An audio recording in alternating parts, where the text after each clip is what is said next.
So, what if the UN is taxing Africa? What if colonialism never actually ended? It just, learned Excel. There's this quiet program called Tax Inspectors Without Borders, and it embeds experts right beside African auditors, pushing OECD rulebooks on things like transfer pricing and profit shifting. The big question is this just smart capacity building, or is it something more like a soft takeover of Africa's tax sovereignty? It's a really provocative question, I know, but it gets right to the heart of a very real debate that's happening right now. A debate about power, about money, and about control here in the 21st century. We're talking about a system where foreign experts are working deep inside the most sensitive government departments of developing nations. And the key question, the one we really have to ask, is, are they there to help, or are they there to control? So in this explainer, that's exactly what we're going to do. We're going to test that theory. And we're not just going to talk about it, we'll actually show you the receipts, using internal documents from the organizations themselves. And with those, we can draw a clear line between what is genuine assistance and what might be a more subtle form of control. All right, let's start with the central claim we're investigating. Is this a new, quiet form of colonialism? Now, to figure that out, we need to look at our main clue, the program that sits right at the center of it all. This is Tax Inspectors Without Borders, or TIWB for short. It's a joint initiative between the OECD, that's the Organization for Economic Cooperation and Development, which a lot of people call the Rich Countries Club, and the UN Development Program. Now, the key phrase you need to hear is that these foreign experts assist with real, current audits. They're tackling these incredibly complex issues like profit shifting, which is just when a company moves its profits to a low-tax country so it can pay less tax overall. These folks are on the ground, deep in the weeds of live tax cases. And that right there brings us to the core tension of this entire story. See, there's a pretty big difference between the program's official principles on paper and what internal documents reveal about how it actually works on the ground. This is where we start to connect the dots between the promise and the performance. You look at the official documents, and on paper, everything seems crystal clear. According to the official TIWB toolkit, the developing country, what they call the host administration, is supposed to be in the driver's seat. They're the ones who request the help, they're the ones who lead the process, it's all about their ownership. But was that what was really happening? Especially during the crucial pilot phase of the program? Well, this is where it gets interesting, because when you get a look behind the curtain, leaked internal OECD reviews from November 2014, they tell a completely different story. Okay, let's look at the first receipt. This is from the review of the pilot project between the UK and Rwanda. The internal document states, completely unambiguously, UK in the lead during whole process. It even notes that Rwanda had a, and I'm quoting here, low level of comprehension of the concept, which really suggests the project wasn't being driven by their specific, well-understood needs. And this wasn't just a one-off thing. In the pilot between the Netherlands and Ghana, the very same internal review notes, Ghana had a passive role in the process.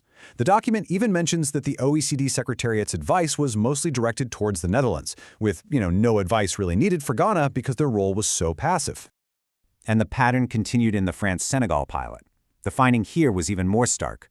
No involvement of Senegal in the drafting of terms of reference. So in 3 key pilot projects, that official principle of host country leadership was directly contradicted by the OECD's own internal findings. So what, right? What are the consequences when the country that's supposedly getting help isn't actually leading the charge? Well, it raises some really serious questions about conflicts of interest and the risk of creating long-term dependency instead of genuine independent capacity. And this is where it gets really, really complicated.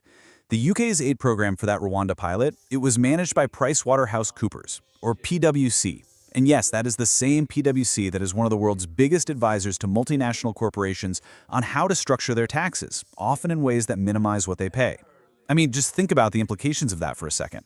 The very firm that helps companies reduce their tax bills is also managing a program to help a government collect more taxes. Doesn't that just scream conflict of interest to you? This all brings us to a crucial question that just cuts right to the chase.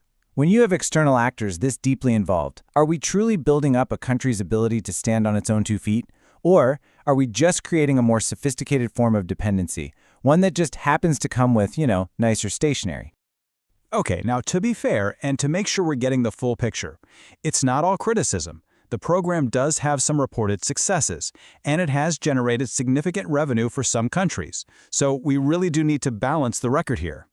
The OECD loves to point to this number, $185 million. That's the amount in additional tax revenues that they conservatively estimate has been generated from TIWB and related programs, not just in Africa, but across Asia and Latin America too. And look, that's a significant figure. But as always, that big headline number needs a little bit of context. When you break down the figures, something important pops out. The Senegal pilot, which was a pure TIWB deployment, it brought in a very solid $12.3 million. That's a clear success. But many of the other big wins actually came from a totally different model. Training workshops using anonymized cases, not embedding foreign experts in live audits.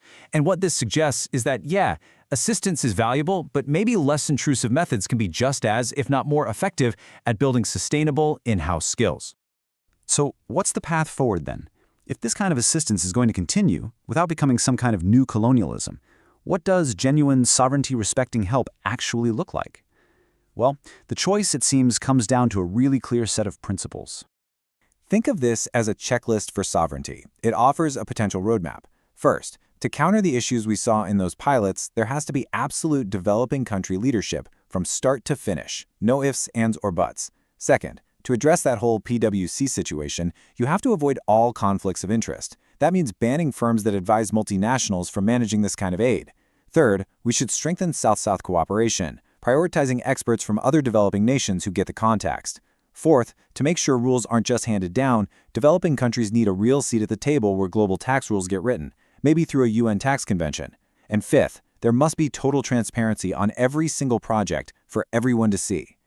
So no, there is no blue helmet tax police running around, but there is a pipeline where external standards and embedded experts can absolutely tilt the practice of an entire nation's tax office. And the crucial point, the takeaway here is this: building capacity is vital, but it cannot come at the expense of sovereignty. Capacity with sovereignty, that is the line that has to be held.